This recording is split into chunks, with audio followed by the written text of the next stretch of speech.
Hello, Mr. Salvatore. Welcome to Rubber Industry News Hour. Thank you for accepting my invitation to be part of this discussion on the what is sustainable natural rubber and what kind of issues involved around this. We call it SNR or sustainable natural rubber. Thank you very much for being part of this.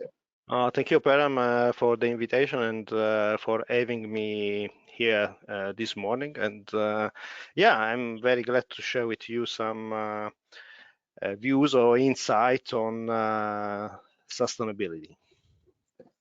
Okay, let's dive into it. My first question is, what exactly means sustainable natural rubber means? How you define it?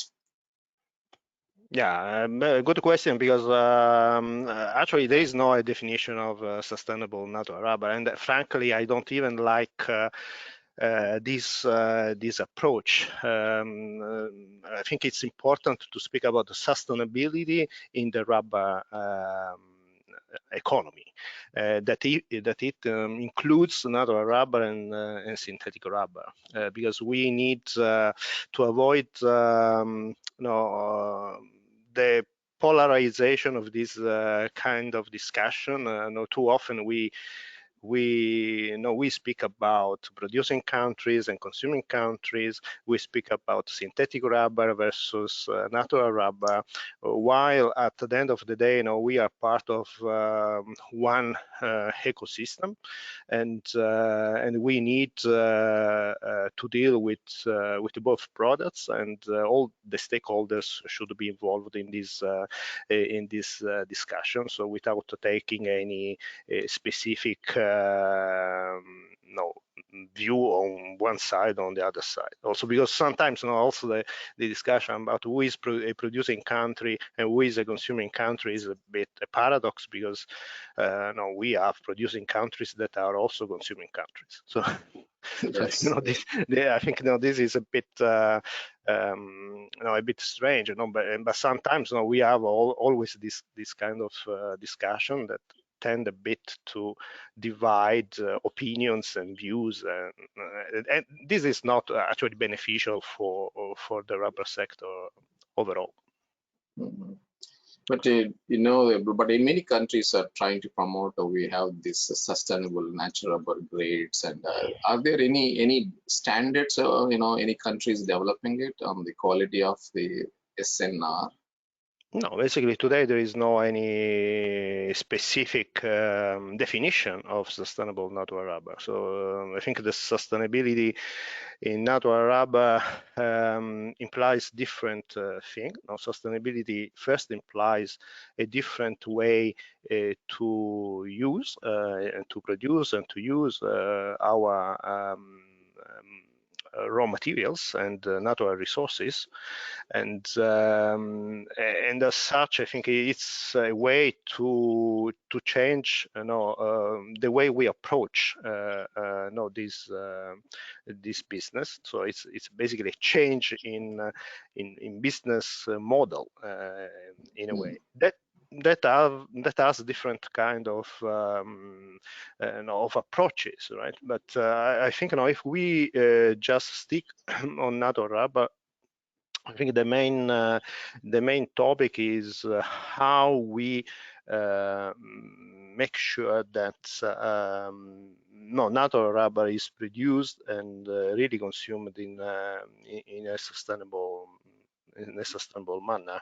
And the production side, the upstream side, is very important because, as you know, we produce annually 40 million tons about of natural rubber. Of these 40 million tons, according to different statistics, but basically 85–90% of this is produced by smallholders that usually are families, small communities, yeah, that work in the field, in the plantations, and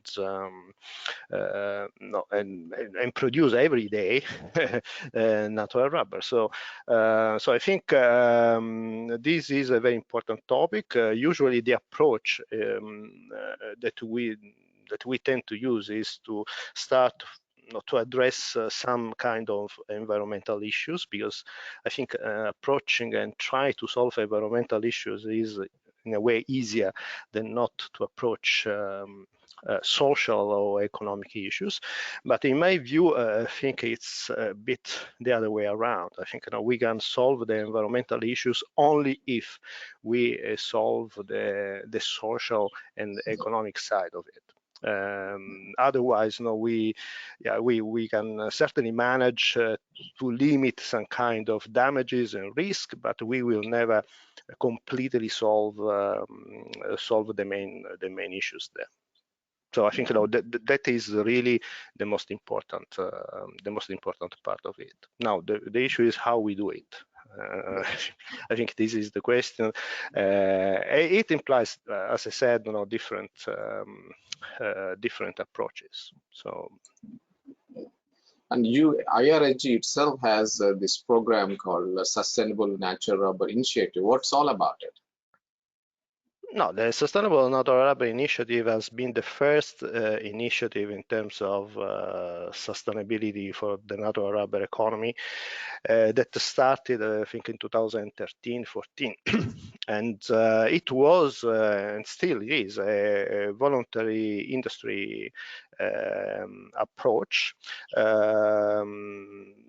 There has a multi-stakeholder approach. There has been several years of meeting discussions at the end of which it has been identified 6 criteria and 6 KPI. And the merit, I think, of SNI was basically to start to speak about sustainability in the rubber industry, so initiating the discussion. And it has been a successful program, considering that today everyone really speaks about sustainability. So even the so-called producing countries that I think some years ago maybe there was a little understanding of what this sustainability topic was all about, and now everyone is embracing this sustainable path. This is enough? No, it is not enough. It's a start, but no, the topic, as I said, is how and what we want to reach in terms of sustainability, because my great concern right now is that the sector as a whole has not a clear direction. There is not a clear timeline. So basically, we don't know yet what we want to achieve in a certain period of time. And I think instead, this is a very important step, and try to understand what really is the scope of this exercise, because otherwise the risk is that we have a too wide approach, and that the risk is that we do a lot of different kind of small projects, like it's already happening, but overall we don't reach really a really sustainable rubber sector. The risk is basically to have what it has happened in cocoa, coffee, and others commodities, where we have a lot of projects, but then basically overall nothing changed much. Yeah. And I always understand that the practices, even the tracing the sustainable practices, okay, you always relate to the whatever sustainability is, you down to the practices implemented in whether it is a processing or plantation. I think do you think it's really challenging to trace whether they're really following the sustainable practices? You have planters, you have dealers, sub-dealers, factories. So of course, yes. I mean, one issue is how we measure right. this sustainability thing, and how we show that we are producing in a sustainable manner. So I think it's difficult, but first, what is difficult is to bring at scale sustainability. So because it implies a lot of investment, a lot of commitment, and and it requires the participation, the active participation of all stakeholders. So no, we are not speaking here only about the tire makers or the NGOs. No, we are speaking about tire makers, NGOs, government, financial institutions, traders, and basically all the supply chain, and everyone has to be involved in this. The other topic is that it is true that 70% of the natural rubber supply goes to manufacturing of tires, but also we have another 30% that is other general rubber goods, as we nominate them, but but in this, for instance, one that has emerged also because of COVID, but I think the importance was already there before of COVID, is the glove sector, and the glove sector is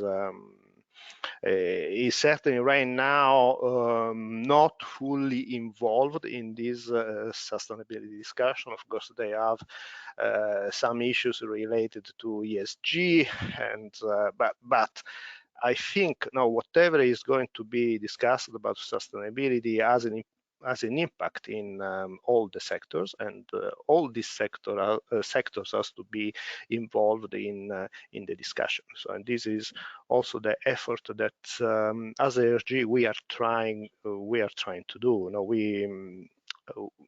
we are trying to act as a bridge between different stakeholders and different end-use sectors, but also different producers, because also when we speak about sustainability on the production side, we have to realize that it is not always all the same. No, so in Thailand, we have certain problems. In Cambodia we have another ones, and in Vietnam there are any other issues. So I think there are specific issues that we have to address on country by country basis, and this is of course the challenge. But the rubber sector has the technical expertise and the capabilities to do this.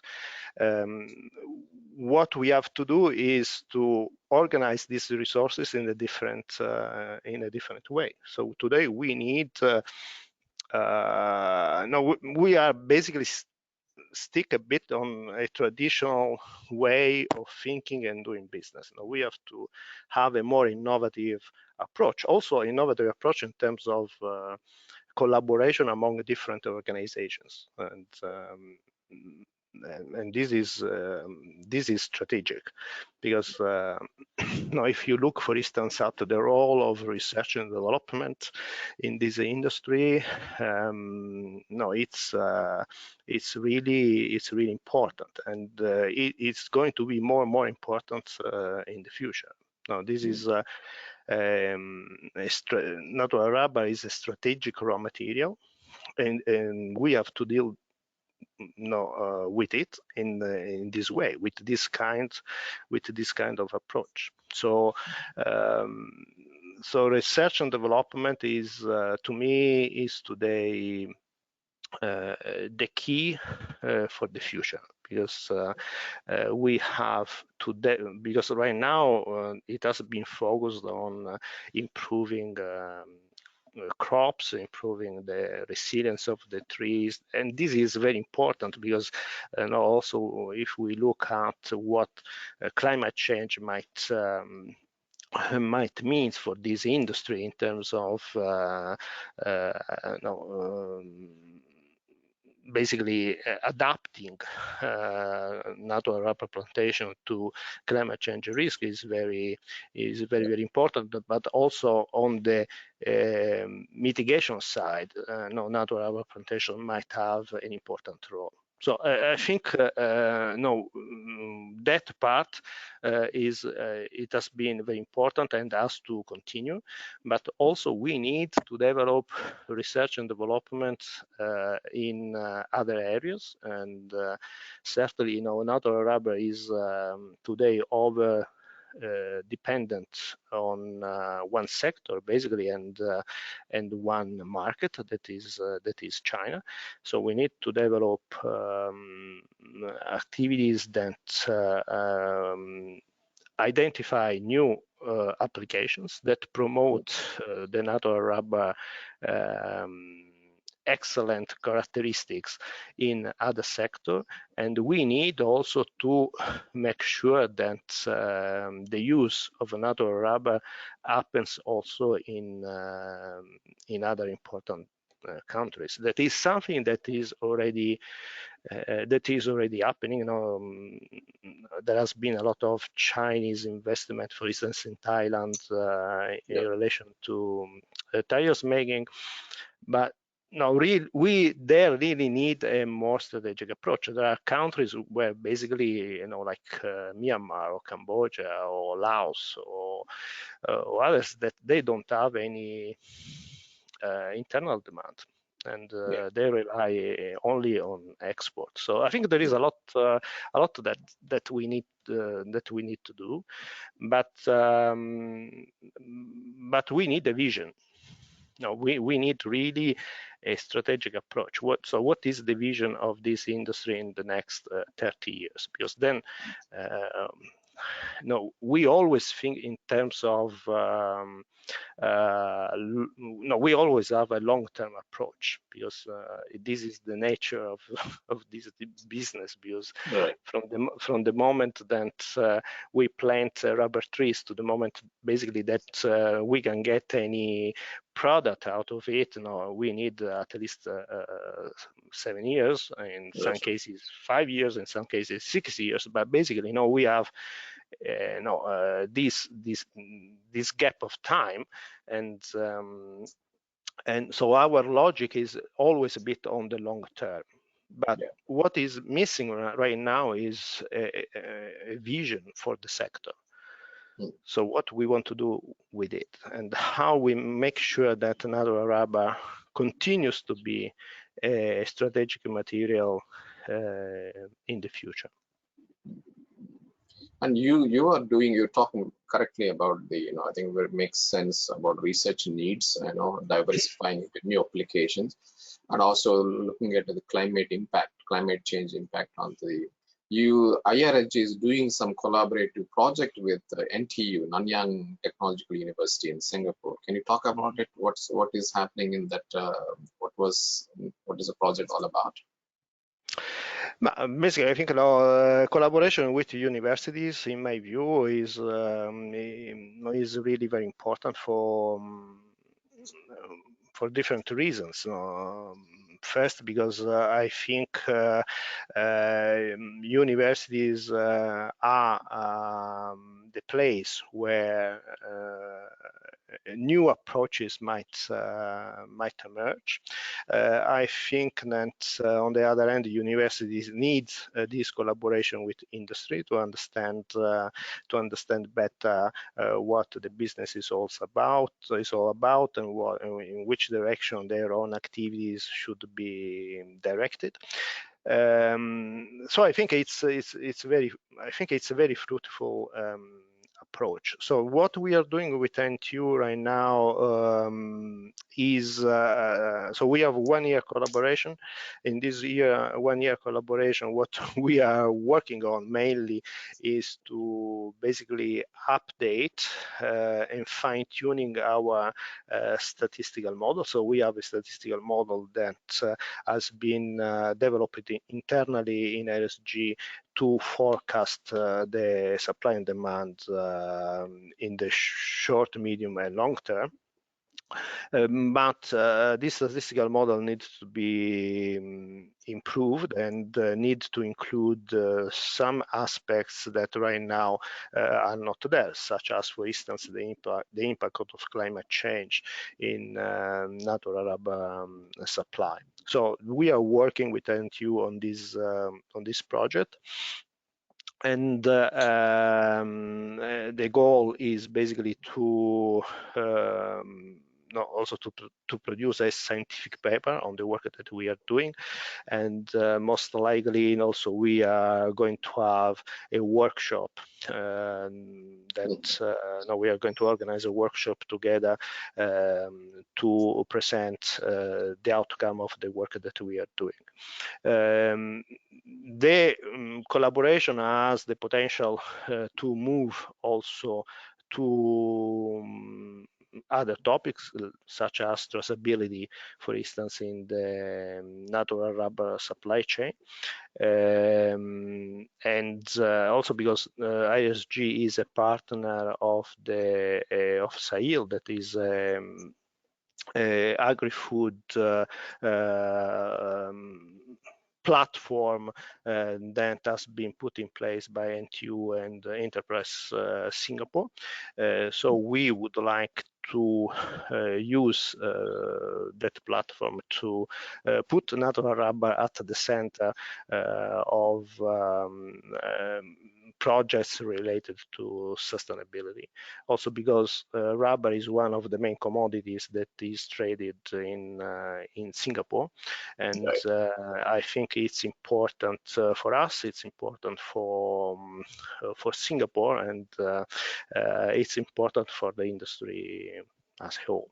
So I am very pleased to have this this collaboration, and we would like to extend this collaboration with also other universities. Yeah, it's a very good initiative. I really like that, the initiative. Let's look into the, you talked about various countries, there are different practices. In your view, in a personal view, which country is implementing, a proper way of handling the natural rubber industry? Or give us some guideline, best practices. Okay, this is a way you should, this practices or this strategies is good for in the long term of the natural rubber industry. Whether you name the country or just highlight some of the best practices been implementing currently.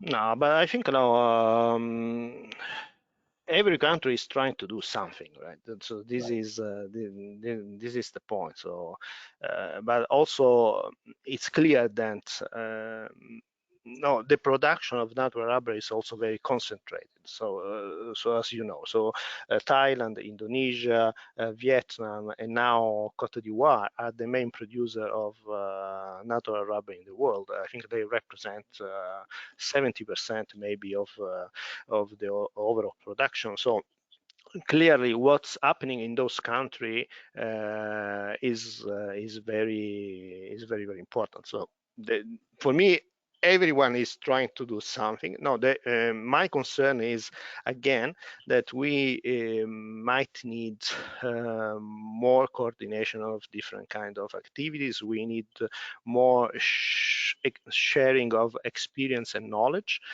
because although there are diversities, but certain kind of activities might be replicated also in other countries. But I think the first thing that also they should look at is how to reduce in their own countries the long supply chain that they have, because today the supply chain is long, is complex. In between the smallholders and the users, we have a lot of players. The smallholders itself, they are not in touch with the end use market, but they have to deal with a number of intermediaries there, and for them now it's becoming difficult. I think today there are the technical tools to make sure that smallholders might be more in touch with the market, and to me, so governments should make sure that this supply chain is more transparent and is more effective, and they should help in bringing up scalability in terms of investment in IT, for instance. We need to have internet connection also in remote areas if we want to make sure that, if we want to empower basically smallholders. I think we need, and there's been a lot of discussion, I think in Thailand they are trying to do as well, but basically to establish cooperative of smallholders so that they can have more negotiation power. They can also collaborate among themselves in a more effective way. So I think there are a lot of things that has to be done, but we should concentrate on the main issues and then trying to solve them and then moving to any small other activities. But we know what are the issues there. So I think we should have a willingness to address those issues. And sometimes I think on this side we are moving too slowly, because I was thinking yesterday, if now, in these 5 years, 6 years that I'm Secretary General of IRSG, maybe I was giving a presentation 5 years ago that is very similar on what I'm saying today. So I think but this implies the fact that some changes are very slow, and I think it is now the time to speed up those changes. No, but you have so many organizations already on the natural rubber. You have IRSG, you have NRPC, you have IRCO, and there are, each country has their own rubber bodies, rubber boards, rubber councils like this. So you think the synergy between these organizations is important to move forward? For me, is strategic. Is really important. I think, but also I think it's important. Everyone has to understand, what is at stake here. Yeah. And so IRSG tries always to collaborate with everyone. But we should abandon basically the idea that one organization can solve all the issues, because this will never happen. So all these, the sustainability in natural rubber as well as in synthetic rubber will come only if we understand that only through a collaborative actions this could happen. So as I said before, too often this dialogue has been polarized.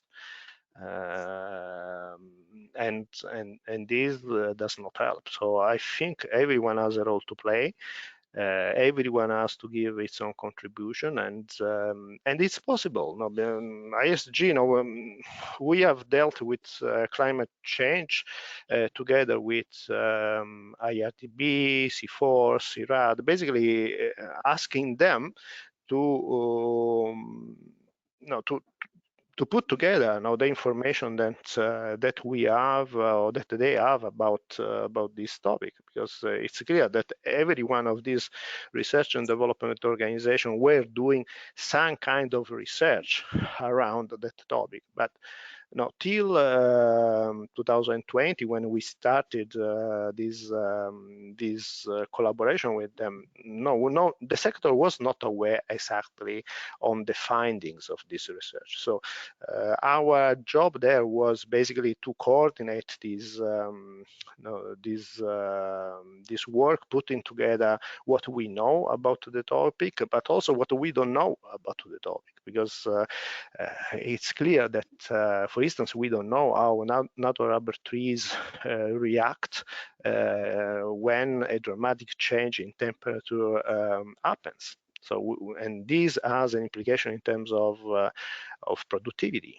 And so it's very important for us to understand these factors. But to understand these factors, we need research and development investments, and making appropriate research. And we need to know where the research should be focused on. So this is the work that we did in just one topic, that is climate change. But now, if you look, we spoke and we mentioned about smallholders, but no, the question is how many smallholders there are currently working in the natural rubber industry. I don't know. No one knows, and no one knows because basically there is a lack of data in relation of social issues. So there are some countries, for instance, doing something. You know, Malaysia has adopted a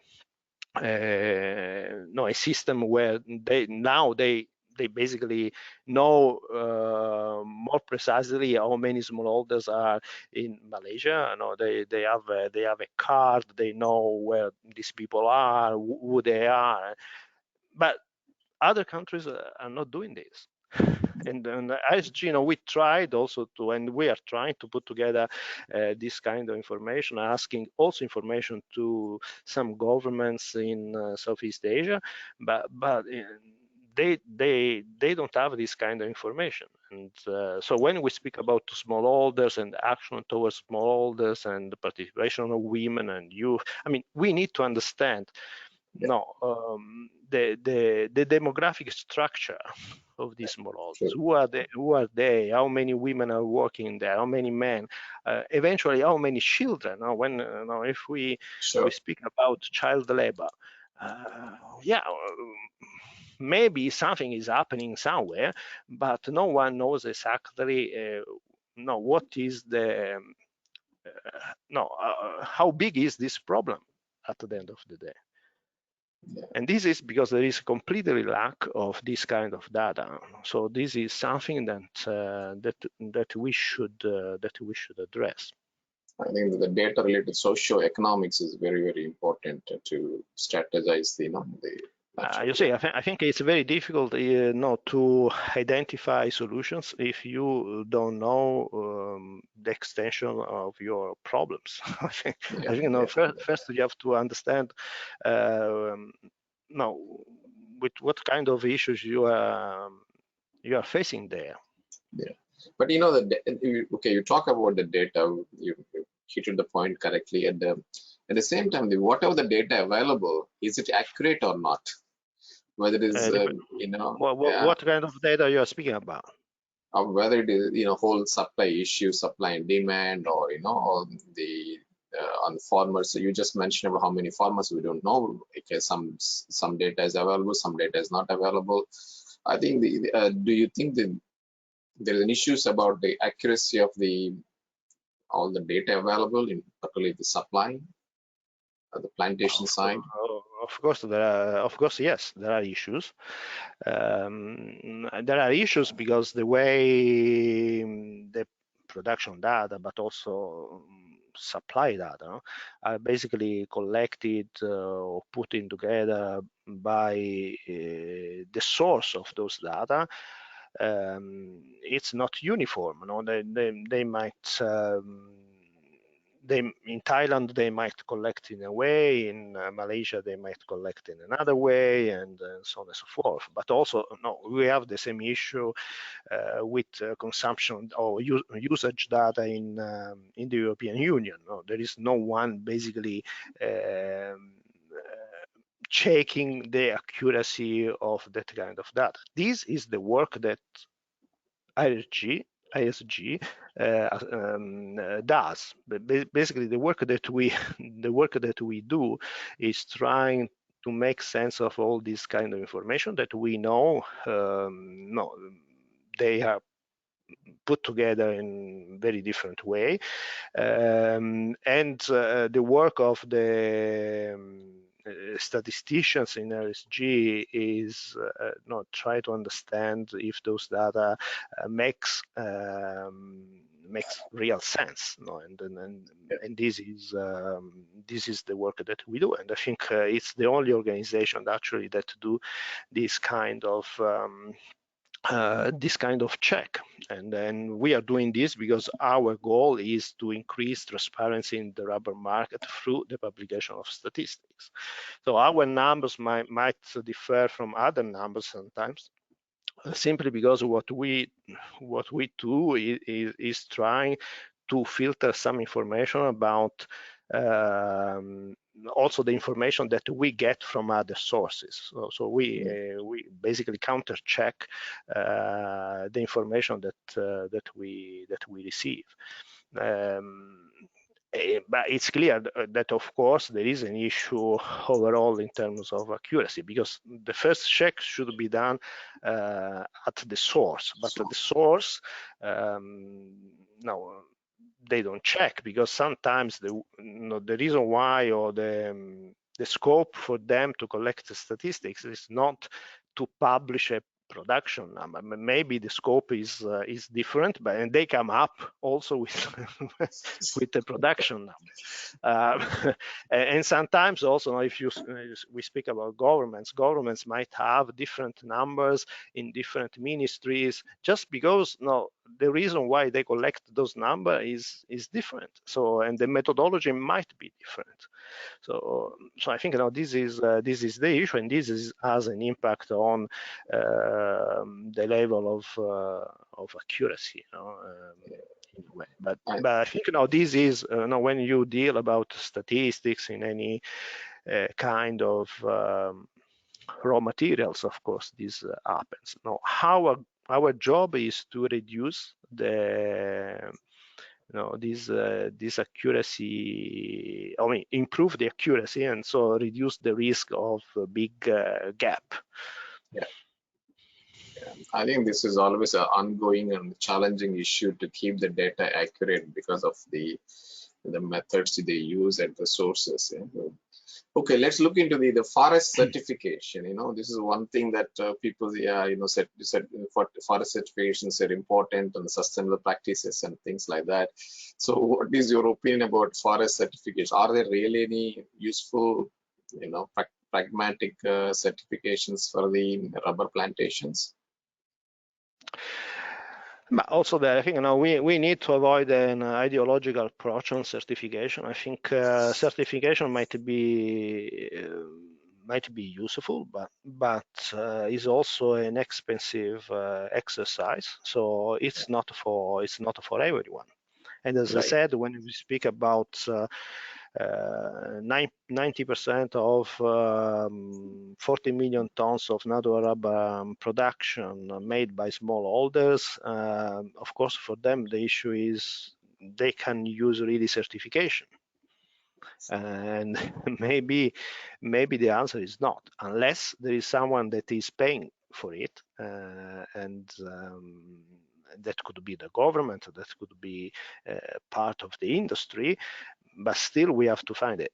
Now who is paying the bill for this? Yeah. And so I think at the end, certification might be an important tool, but I don't believe that certification itself can really solve the issue. We need maybe to put in place more a kind of verification process that is less expensive, and using the resources that are already available in the industry.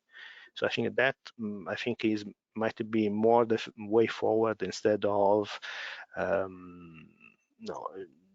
just asking people to be certified. Also because on the other hand, the request of the users in terms of verification of certification is not uniform. Basically,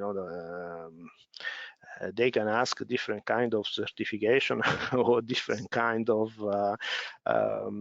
declaration according to different countries, different producers. So what we know is the processors and producers are asked to show that they are producing in a sustainable way. But that certification is the key for everything. I don't believe so, because for me the main limitation is the cost for it. Yeah, unless the government invests in it and the supports in it, then yeah. Unless the government heavily invest in this. But also, no, again, no, this has to do also with what is the goal. Because Yeah. basically, if the goal is to have 40 million tons of natural rubber certified, is one thing. Now, if it's 5 million tons or 7 million tons, is a different topic. So this is why I think it's important to identify what is the goal, what is the timeline, and starting to implement it. Because till we only discuss, I think no, discussing is nice. I like it, but at the end of the day, we need to start to do something on the ground. Yeah. Yeah. I think this is the point, and we can do it only if we have a master plan. Well, what is the plan there? No, just identifying. We need to have these quantities of sustainable natural rubber, whatever it means. In 5 years, 6 years, 7 years. No, but try to do a plan, to have a direction. Because if we don't have a direction, every discussion is nice, but then it's difficult to implement on the ground. Now it leads to this, the point is a zero carbon society. You talk about a plan, zero carbon society. I'm wondering whether it is realistic by 2035. Some companies in automotive industries have their own plan, tire industries have their own plan on various, the utilizing 100% sustainable materials. What is your opinion about the zero carbon society or carbon free life? But I think eventually it will happen. But to me, it will take time. It will take time because we don't have all the technologies today in place, and of course there are big money, big investments that have been put on the table. But one thing is to have the money, the other thing is it is to have the actual technology that can bring us to a net zero economy or something like this. I think there are a lot of issues. If you look only at the raw materials that should be used in this for reaching this net zero economy, I think it's going to be quite challenging. Not just to speak about something that is closer to us, like batteries for electrical vehicles. To bring those electrical vehicles at scale and not having anymore any fuel engine on the road. So you need a lot of raw materials, and just those raw materials are not there. So basically, if we speak about lithium is not there in sufficient quantity, and nickel is not there in sufficient quantity, and in most of the case, those minerals are also in countries that are willing to use them to develop their own supply chain. So nickel, for instance, is mainly where in Indonesia. Yeah. So I think there are a lot of issues there. So eventually, we will get there. But I think if the timeline that has been set by certain governments and organizations is correct, or that we will be able to meet, but I have some doubts. Okay, let's get into this. Okay, so far the natural rubber, we always talk about heavier, right? But there is a new alternate, not new, it's been there for a long time, alternate natural rubber sources like dandelion or violet, and various other sources. How do you see the future of these, alternate natural rubber sources? To me, as Dr. Aziz, that is the Secretary General of IRDB, has pointed out, for instance, at the World Rubber Summit organized by IRSG this year, but also in other occasions. I think that the first thing should be, we have 9 different species of rubber trees, and we are using only one of it. So I think the first things to do, to me, should be to see if we can use some other of these species there, and what are the actions needed to do this. The natural rubber sources that are not coming from rubber trees, I think they might be an alternative, but there are still production issues, cost issues that need to be overcome. And so I think it will take time, and but I don't think that in terms of volumes they can basically come close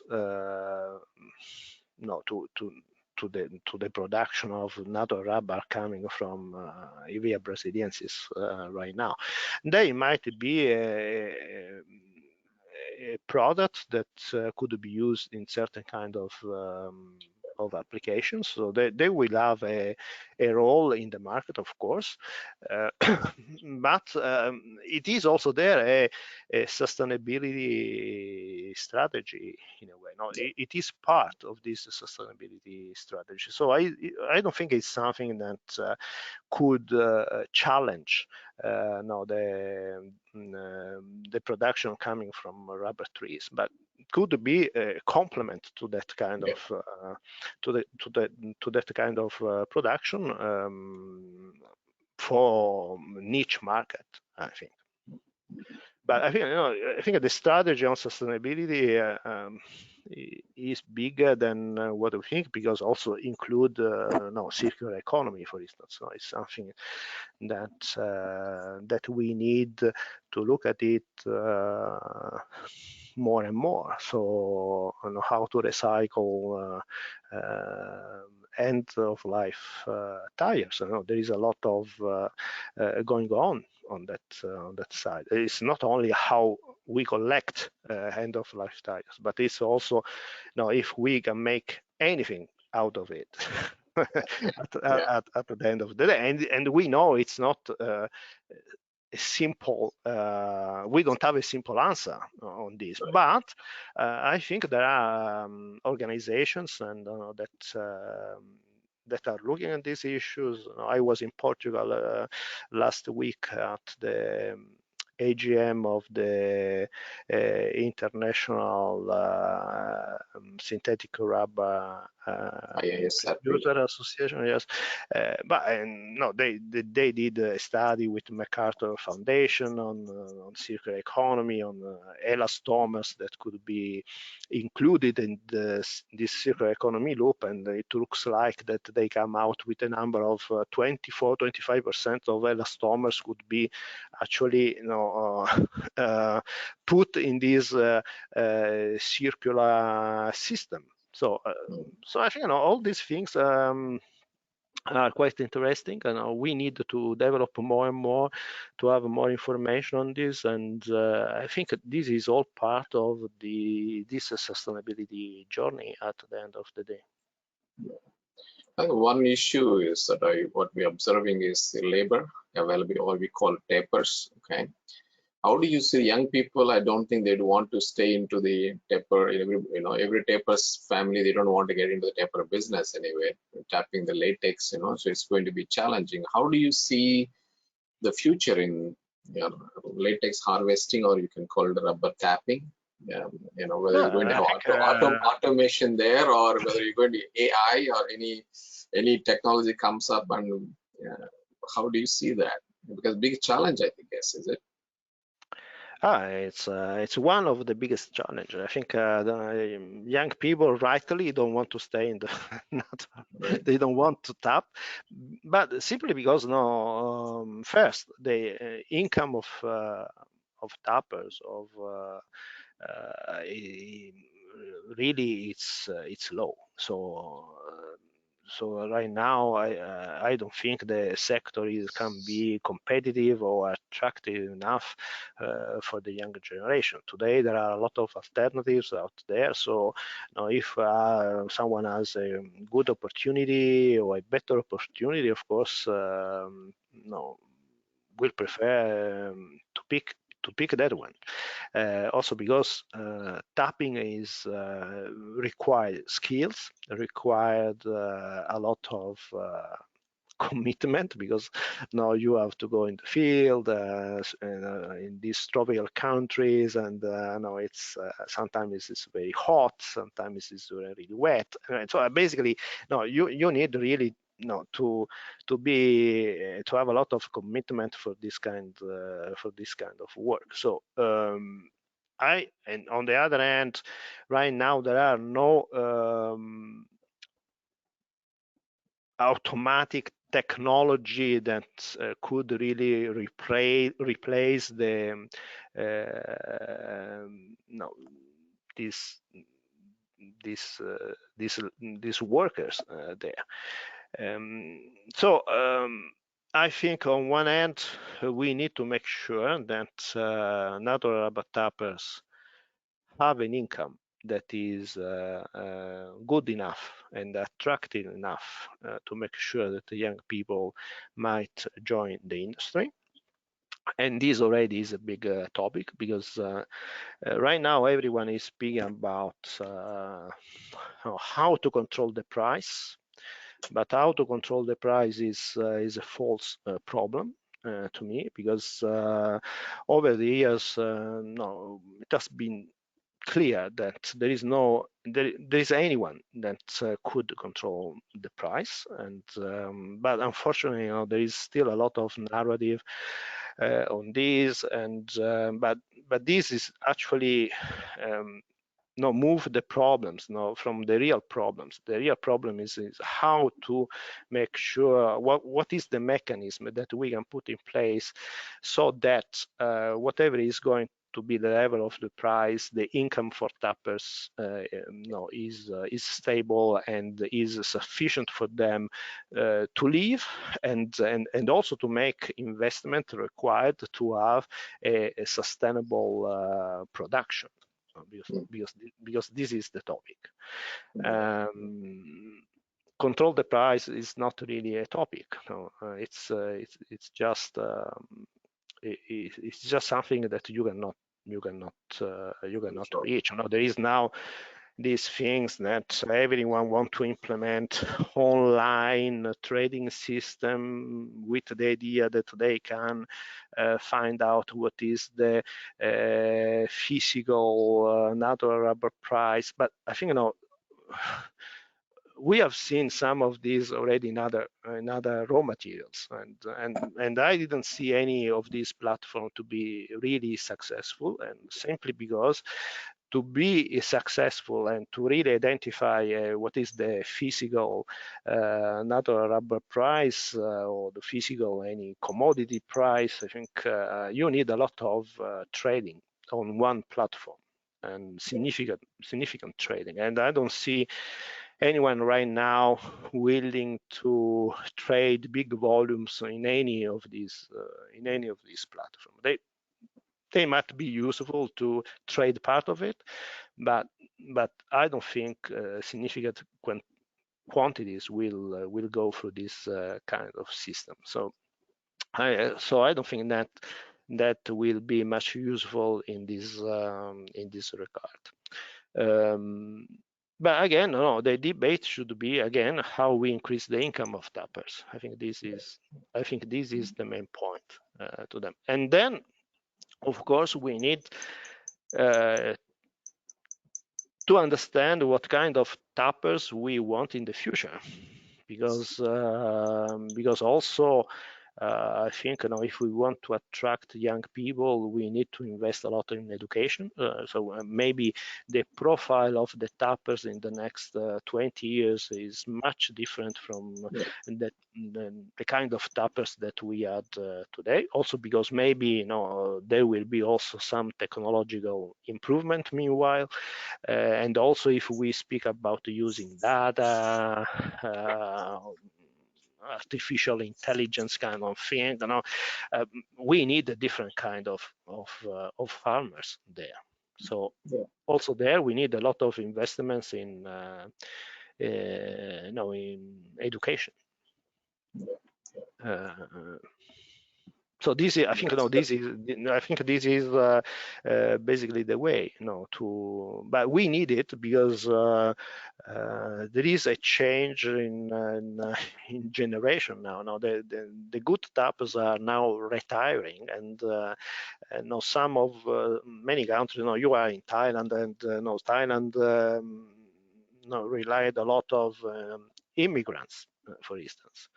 And now immigrants, because of COVID, they are not even anymore there. So I think now there is a lack of workers, and this is something that should be addressed very rapidly as well, because it put at the risk the production of natural rubber. So this is a real challenge. That's a problem. Handling the okay, let's look into Africa. Lots of natural rubber coming out from Africa nowadays. So what's happening in Africa now in terms of the natural rubber plantation and the whole industry development?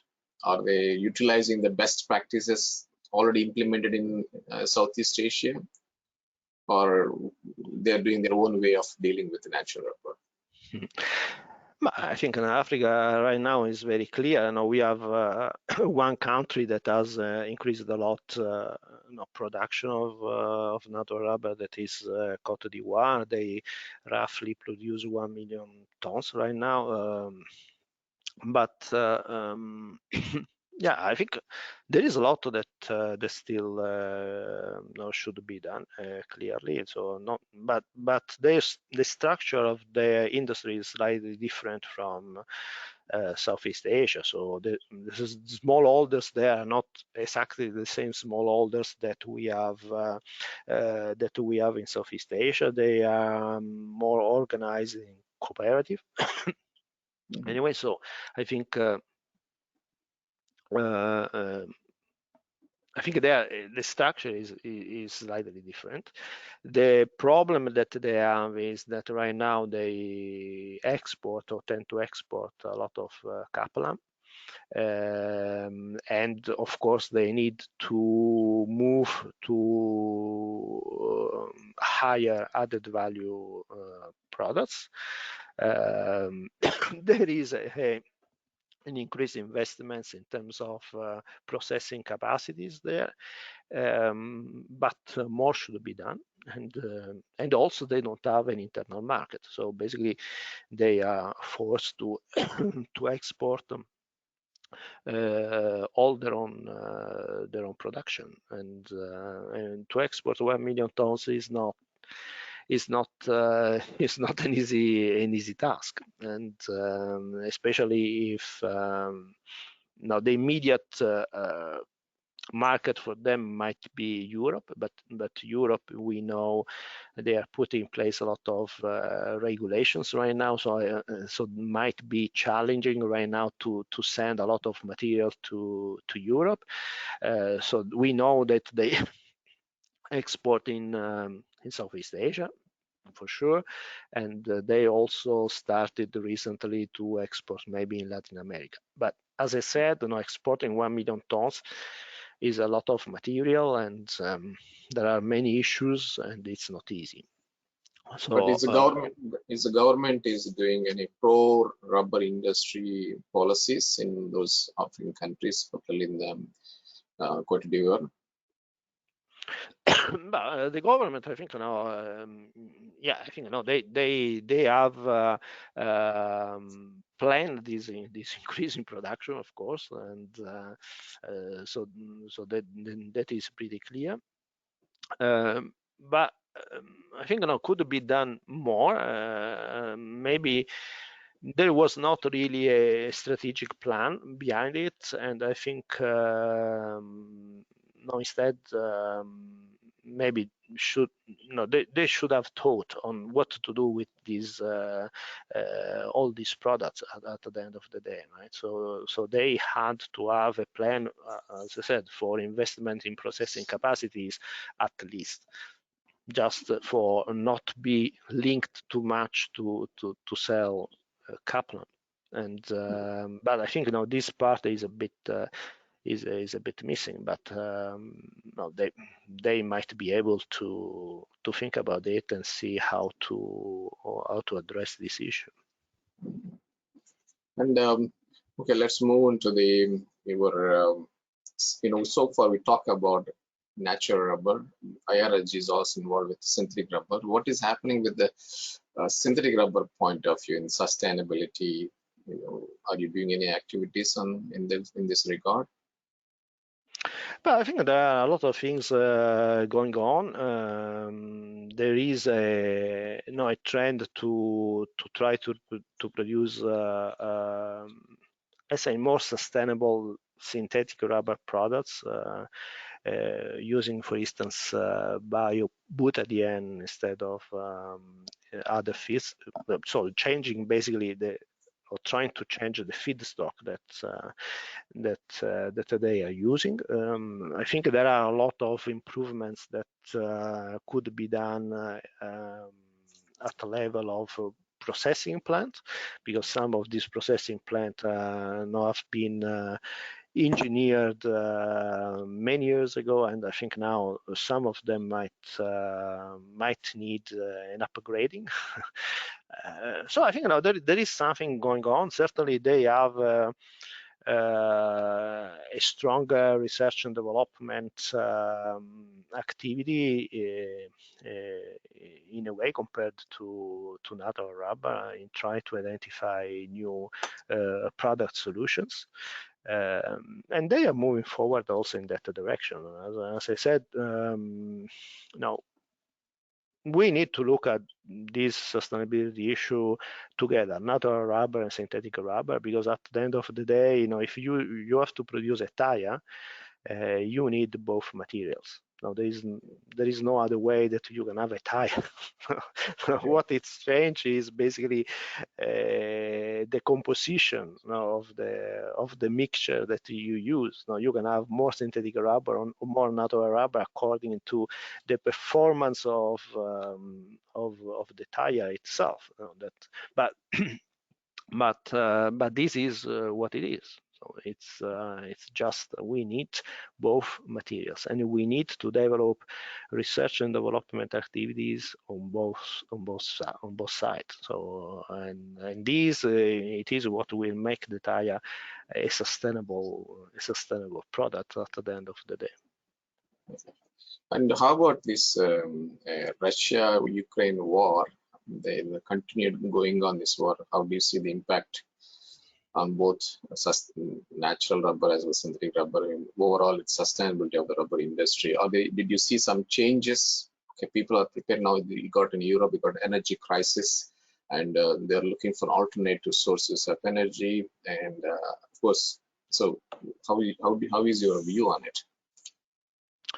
I think the energy crisis triggered by the Russia-Ukraine war might have an impact, especially in Europe. I think Synthos, that is one of the synthetic rubber producers in Europe, has declared that they will reduce production by, I think, 30% because of increase in energy costs. So I think that might happen. There is also an issue in relation to the fact that the European Union was importing tires from Russia, for instance. So, and they need now to replace that tires with some other some other importing exporting countries, and that is not going to be so straightforward. So I think no, there are some issues there. Of course, this is impacting the overall business, and no, uncertainties are never good thing for any business. And certainly, we need to make sure that we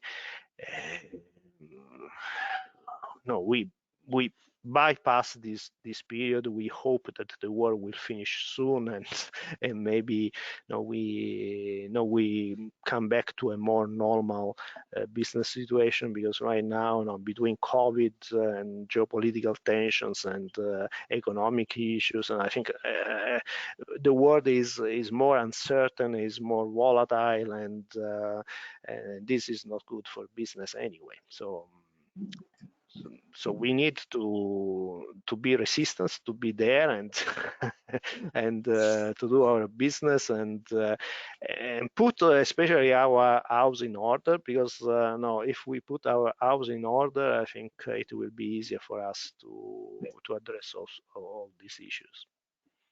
That's the right statement. That's the right statement. One of the interesting projects that you're doing is the Next Generation Leaders Program at IRSG. I think very interesting initiative. And can you talk about our objectives and also how is the progress on it? Yeah, basically, when we speak about younger generation to be involved in the rubber industry, yeah, we heard this many times, but again, we didn't see many actions happening there. So what we decided is to do something about it. Right? So and the idea was to launch these next generation leader programs that currently has 13 participants, covering basically all the world, because we have people from Cambodia, Vietnam, Thailand, but also Germany and Brazil. So the goal that we have given to them and that they have accepted is basically to try to develop a vision for the rubber industry of the future. So basically, I think young people might have ideas, might have some innovative approach that they might bring into the business. So we are not, of course, these people are people already working in the rubber industry, but we are not interested about the vision of their own companies in the business. No, what we want from them is they develop their own vision, and what is also interesting is that they have different backgrounds. So there are people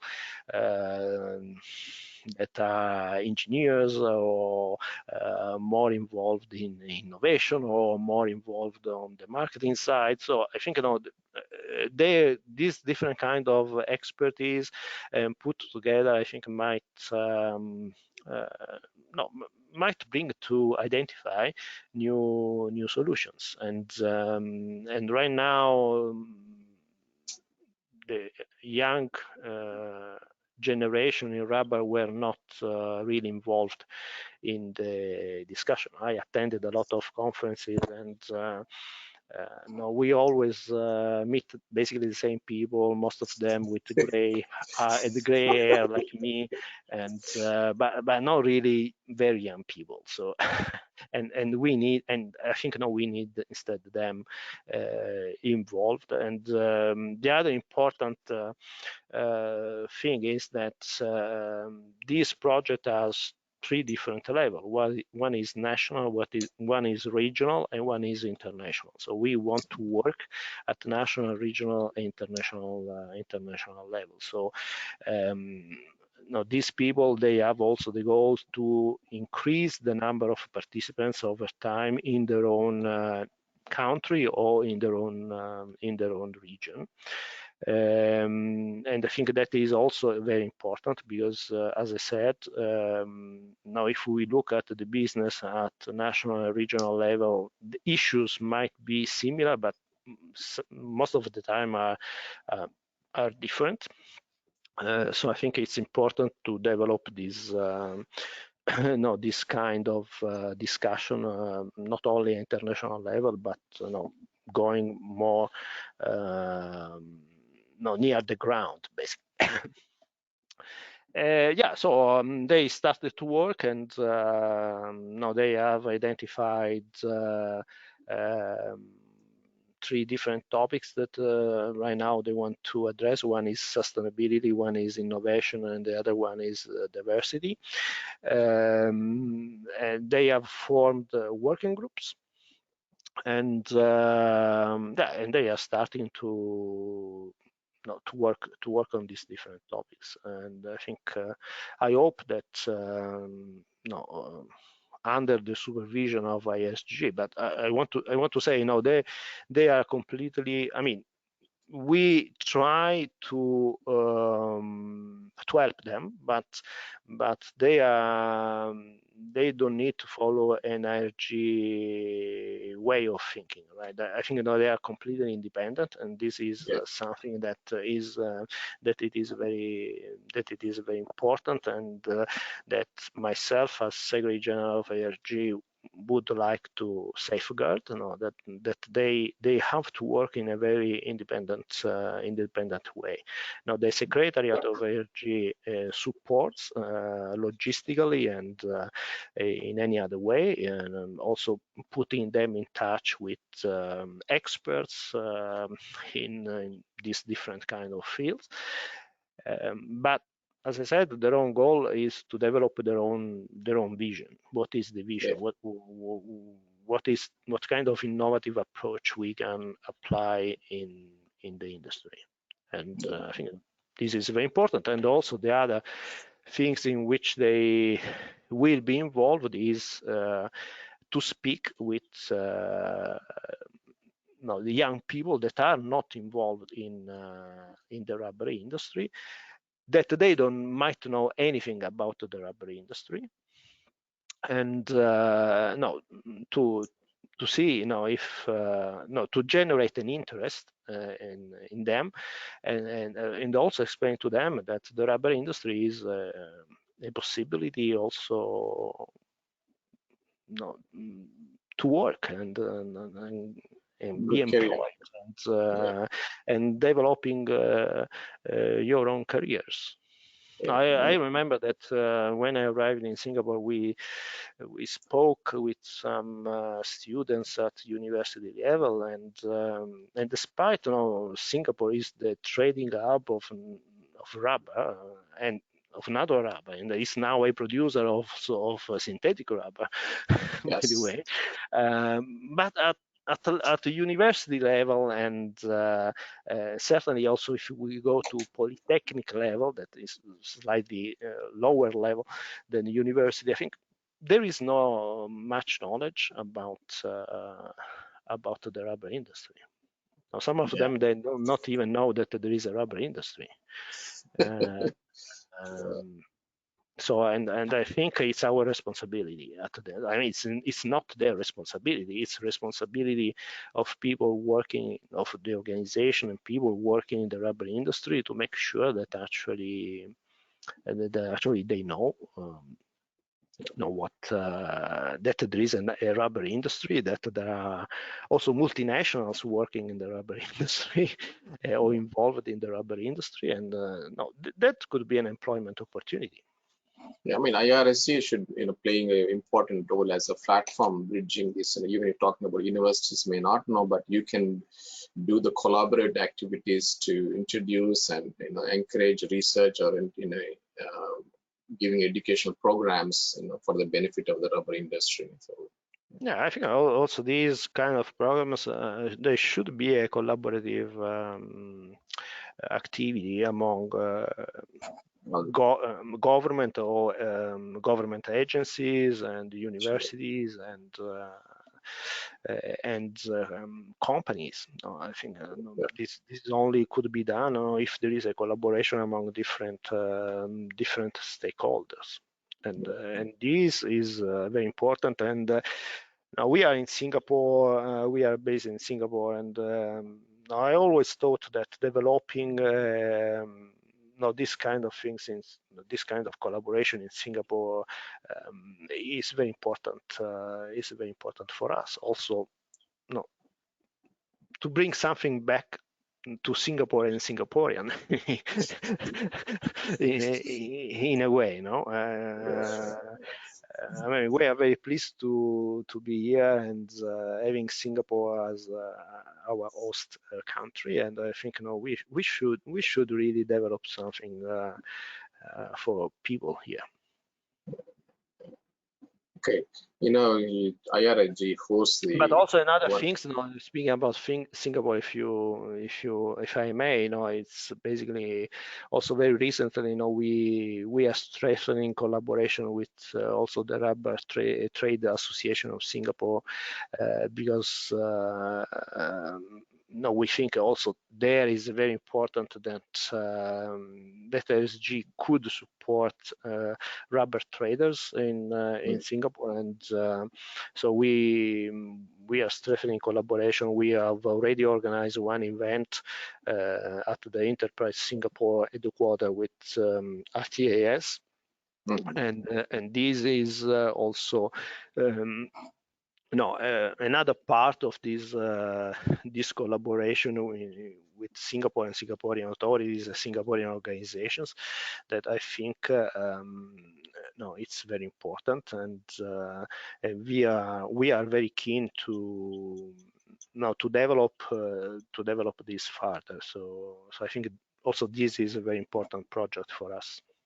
That's nice. That's good for the Singapore and the overall industry as well, with RTAS collaboration. Right? Yes. So you have this, IRSG hosts this annual, maybe there used to be the biannual, or currently now it's going to be annual event, the World Rubber Summit. I think it's a very useful, very important event for the global rubber industry. Can you elaborate on what kind of activities happening, or how is the progress of this? Is it WRS is a short word you use now? World Rubbers, yeah. But I think the World Rubber Summit is for us is the most important event that we organize during the year, and okay, we are an authoritative source in terms of statistics, but also our goal is again to promote a dialogue among different stakeholders and trying to identify possible solutions to the many problems that the rubber industry has to face. So the World Rubber Summit, the scope of the World Rubber Summit is the moment, is one of the moments where governments, industry, NGOs, and financial institutions come together, and they can basically speak about these issues, and also this is the opportunity to network and discuss with each other and try to identify solutions. So we are very pleased to organize this conference every year. But we changed on yearly basis because the topic at the stake were very important, and I think we felt that it would be important for us to help in providing a contribution in this regard. Also, the other things that we try to do is to to organize the event in Singapore, but also try to involve other IRSG member countries in the organization of the World Rubber Summit. So we had a World Rubber Summit in 2018 in Sri Lanka, organized with the government of Sri Lanka, and 2021, although it was basically a hybrid event due to still the COVID-19 pandemic situation, but we organized this with Côte d'Ivoire. We had the pleasure also to have the Prime Minister of Côte d'Ivoire giving the opening address there, and I think it's very important because the World Rubber Summit might be an opportunity for these countries to basically show what the rubber industry is all about there, what they can offer, and also for participants to understand the rubber industry and the products that they can buy eventually, from there. So I think it's a great opportunity. And we are, I think IRSG will continue to organize this kind of event. In the last couple of years it has been more challenging because we had to do this in a hybrid event, and organizing an hybrid event, as you might know better than me, is like organizing two conferences at the same time.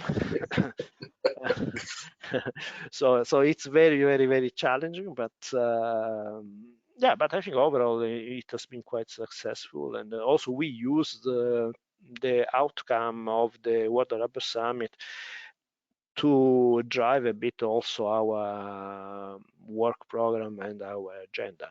That is the other point. So it's not just a conference by itself, but it helps also the IRSG Secretariat to identify what are the issues at stake, and which kind of direction our work should go. Yeah, it's really an important event. It's bring all the stakeholders together, and also when you move to the different countries, member countries, it's also you're bringing an business opportunity for investment opportunities to that country. Yes. As well. I think that's that way you also involved in the growth of that country or economic growth. I think IRSG is is an intergovernmental organization, so legally, we are in an intergovernmental organizations, but we have also more than 100 companies as a member. They cover all the natural rubber and synthetic rubber value chain, and I think our goal in that respect is kind of providing business opportunities when it's possible also to them. So this is one aspect that I think it's very important. That is very important for us, but it's also very important for them. And also the other things that we have noticed now is companies also now tend to request more customized services in a kind of way that for us is a bit more challenging, but I think that is the direction, because clearly the needs are now more specific, and each company has their own issues to address, and they need also to develop their own understanding of the market. So I think that is one direction where certainly IRSG in the future should be more active. Yeah, that will be very useful as well for the industry. So. Yeah. Mr. Salvatore, thank you very much. I know I can continue this question another 2 hours more. I think let's. I think you have to cut this interview. Thank you very much. Really, very insightful. You addressed a lot of useful topics and made good points for the audience to understand what is going on, real issues. Okay, so whether the government or private sector, I'm sure they will find it very useful. Before I officially end this program, you have any final remarks to the audience? No, I would like to to thank you for the invitation once again, and thank also the people that will watch this 2 hour 2 hour discussion for their own patience to be there, hopefully till the end. And yeah, no, thank you very much, and it has been a pleasure. And anytime, no, IRSG is available, so no problem. So thank you so much. Thank you very much, Mr. Salvatore. Appreciate the time. Appreciate it. Okay. Okay, thank you so much.